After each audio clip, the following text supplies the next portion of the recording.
இந்த வீடியோவில் நம்ம எலக்ட்ரிசிட்டி அதாவது மின்சாரம் அப்படின்னா என்னன்னு பார்க்க போகிறோம்.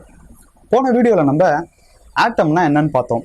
இந்த உலகத்தில் எந்த ஒரு பொருளையும் எடுத்து அதை தூள் தூளாக உடைச்சிக்கிட்டே போனால் உடைக்கவே முடியாத அளவுக்கு லாஸ்ட்டாக வர பீஸ்குள்ளே இருக்கிற ஆற்றல் தான் ஆட்டம் அப்படின்னு பார்த்தோம். அந்த பீஸ்குள்ளே அப்படி என்ன ஆற்றல் இருக்குது அப்படின்னு பார்த்தோம்னா புரோட்டான், நியூட்ரான், எலக்ட்ரான் இந்த 3 ஆற்றல் இருக்குது அப்படின்னு பார்த்தோம்.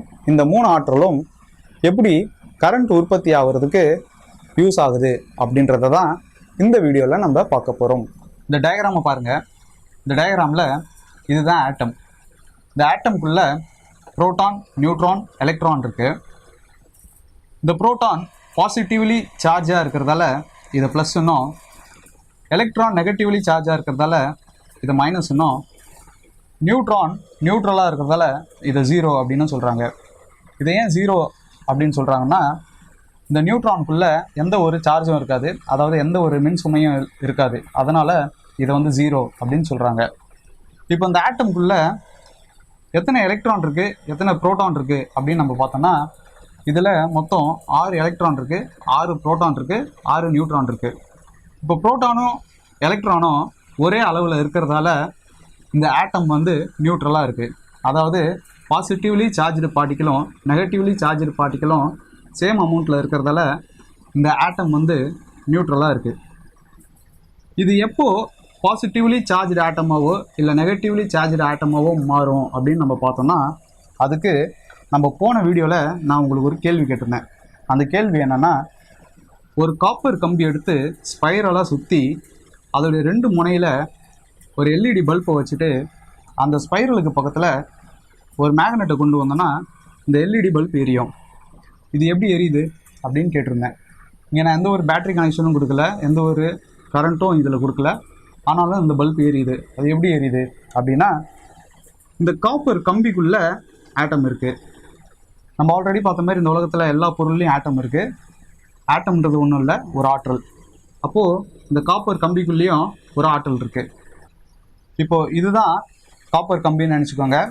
அதுக்குள்ளே ஆட்டம்ஸ் இருக்குது. அந்த ஆட்டம்ஸில் எலக்ட்ரான்ஸ் இருக்குது. இப்போ நான் ஒரு மேக்னெட்டை இது பக்கத்தில் கொண்டு வரும்போது இந்த எலக்ட்ரான்ஸ் எல்லாமே மூவ் ஆகும். அப்படி மூவ் ஆகும்போது இந்த ஆட்டம்ஸ் எல்லாமே பாசிட்டிவ்லி சார்ஜாக மாறும். அது எப்படி பாசிட்டிவ்லி சார்ஜாக மாறும் அப்படின்னு நம்ம பார்த்தோம்னா, அதுக்கு நம்ம இந்த எக்ஸாம்பிளை எடுத்துப்போம். இப்போ இந்த டயக்ராமில் கீழே ஒரு சிரிஞ்சு இருக்குது, 2 பக்கம் டியூப் இருக்குது, மேலே ஒரு வீல் இருக்குது. இது ஃபுல்லாகவே தண்ணியால் நிரப்பப்பட்டு இருக்குது. இந்த 2 பக்கமும் தண்ணி ஒரே அளவில் இருக்குது, ப்ரெஷரும் ஒரே அளவில் இருக்குது. இப்போ நான் இதை அழுத்தும் போது என்ன ஆகும் அப்படின்னா, இதில் இருக்கிற தண்ணி எல்லாமே மேல் நோக்கி போக ஆரம்பிக்கும். இங்கே தண்ணி அதிகமாகும், அழுத்தமும் அதிகமாகும். அதே நேரத்தில் இந்த இடத்துல தண்ணி காலியாகும். ஸோ இங்கே இருக்கிற தண்ணி எல்லாமே இங்கே வர ஆரம்பிக்கும். அப்போது இந்த இடத்துல தண்ணி கம்மியாகும். ஸோ இப்போ நான் இதை அழுத்தும் போது என்ன ஆச்சு, எல்லா தண்ணியும் இங்கே வர ஆரம்பிச்சது. இங்கே தண்ணியோடைய அளவு அதிகமாச்சு, ப்ரெஷரும் அதிகமாச்சு. இந்த இடத்துல தண்ணி கம்மியாச்சு. இந்த தண்ணி மேலே போய் ப்ரெஷரால் இங்கே ஃப்ளோ ஆகுது. ஃப்ளோ ஆகிற தண்ணியால் இந்த வீல் சுற்றுது. அப்படி வீல் சுற்றும் போது இந்த தண்ணியோடைய ஆற்றல் கம்மியாகுது. ஆற்றல் கம்மியான தண்ணி திரும்ப இது வழியாக கீழே இறங்கி வருது. இப்போது இதே தான் எலக்ட்ரிசிட்டிலேயும் நடக்குது. இதை அப்படியே ஒரு காப்பர் அப்படின்னு நம்ம நினச்சிக்கலாம். இப்போ நான் இது பக்கத்தில் மேக்னெட்டை கொண்டு வரும்போது இதில் இருக்கிற எலக்ட்ரான் எல்லாமே இப்படி ஃப்ளோ ஆகும், அதாவது மேல் நோக்கி ஃப்ளோ ஆகும். இங்கே எலக்ட்ரான் ஃப்ளோ அதிகமாக இருக்கும்போது இங்கே என்ன ஆகும் அப்படின்னு பார்த்தீங்கன்னா, இங்கே இருக்கிற ஆட்டமில் எலக்ட்ரான்ஸ் சேர ஆரம்பிக்கும், இங்கே இருக்கிற ஆட்டமில் எலக்ட்ரான்ஸ் குறைய ஆரம்பிக்கும். அப்படி இங்கே இருக்கிற ஆட்டமில் எலக்ட்ரான்ஸ் சேரும்போது என்ன ஆகும் அப்படின்னு நம்ம பார்த்தோன்னா, இப்போது நம்ம ஆல்ரெடி ஆட்டமில் 6 எலக்ட்ரான் 6 புரோட்டான் இருக்குது, இந்த ஆட்டம் நியூட்ரலாக இருக்குது அப்படின்னு சொல்லியிருந்தோம். இப்போது இதில் ஒரு எலக்ட்ரான் சேரும்போது என்ன ஆகும் அப்படின்னா, எலக்ட்ரான்ன்றது நெகட்டிவ்லி சார்ஜ்னு நம்ம ஆல்ரெடி பார்த்தோம். ஸோ இப்போது நெகட்டிவ்லி சார்ஜான ஒரு பார்ட்டிகிள் இந்த ஆட்டம் கூட சேரும்போது இந்த ஆட்டமே நெகட்டிவாக மாறிடும், அதாவது நெகட்டிவ்லி சார்ஜாக மாறிடும். இப்போது இதிலிருந்து ஒரு எலக்ட்ரான் வெளியே போச்சுன்னா என்ன ஆகும்? ஸோ 6 எலக்ட்ரான் இருக்குது, 6 புரோட்டான் இருக்குது. இதுலேருந்து ஒரு எலக்ட்ரானை நம்ம எடுத்துட்டோம் அப்படின்னா 5 எலக்ட்ரான் இருக்கும், 6 புரோட்டான் இருக்கும். அப்போது இந்த ஆட்டம் பாசிட்டிவ்லி சார்ஜாக மாறிடும். இப்போ உங்களுக்கு புரிஞ்சிருக்கும் இந்த பக்கம் என்ன நடந்தது. ஆட்டமில் எலக்ட்ரான் சேர ஆரம்பிக்குது.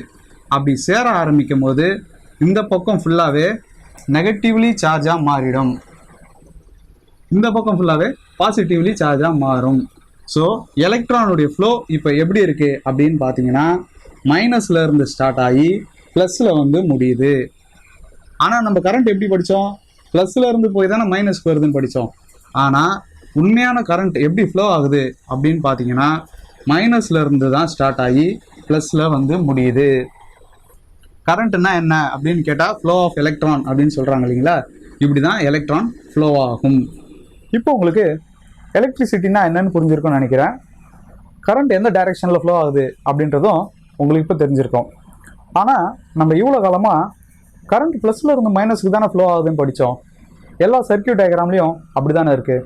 அப்படின்னா ப்ளஸில் இருந்து மைனஸ்க்கு போகிற கரண்ட்டை கன்வென்ஷனல் கரண்ட் அப்படின்னு சொல்கிறாங்க. ஸோ கன்வென்ஷனல் கரண்ட் அப்படின்னா என்னென்னு நம்ம அடுத்த வீடியோவில் பார்ப்போம். இந்த வீடியோ உங்களுக்கு பிடிச்சிருந்ததுன்னா லைக் பண்ணுங்கள், ஷேர் பண்ணுங்கள். இந்த வீடியோ பற்றின கருத்தை கீழே கமெண்டில் தெரியப்படுத்துங்க. மேலும் இது போன்ற வீடியோக்களை பார்க்க நம்ம அறிவியல் தேடலை சப்ஸ்கிரைப் பண்ணுங்கள். நன்றி, வணக்கம்.